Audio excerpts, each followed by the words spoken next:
Thank you, President. My adjournment matter is for the Attorney-General and is on specific problems in the administration of guardianship arrangements. My constituents in Northern Victoria are alerting me particularly to those situations where a patient is ready for discharge from hospital, but where it has also been decided they will need a guardian to help oversee their lifestyle, personal decision-making and/or their recovery and subsequent care. The underlying problem here is that staff are not permitted to discharge such patients until a guardian has been formally appointed to them.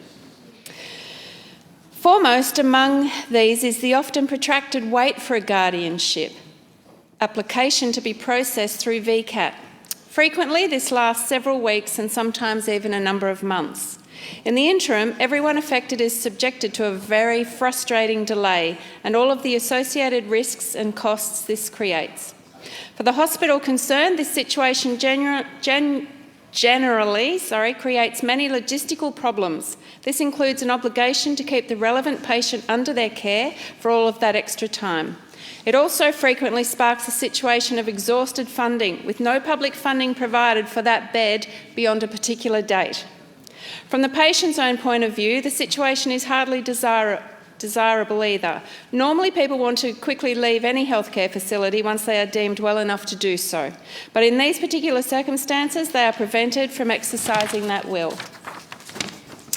At a broader level, there are also obvious adverse ramifications for the incoming patients waiting to access the relevant bed in each such case, especially those requiring acute care.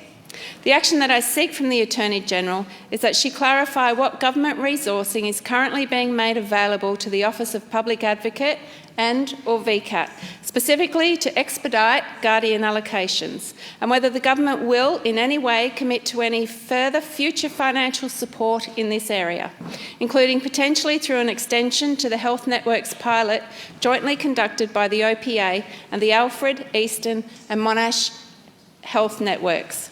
I ask this particularly in the light of that pilot's project's stunning success in its first year in 2017-18 in helping reduce the average time between VCAT guardianship lodgement and allocation from 46.5 to 23.4 days for OPA guardians.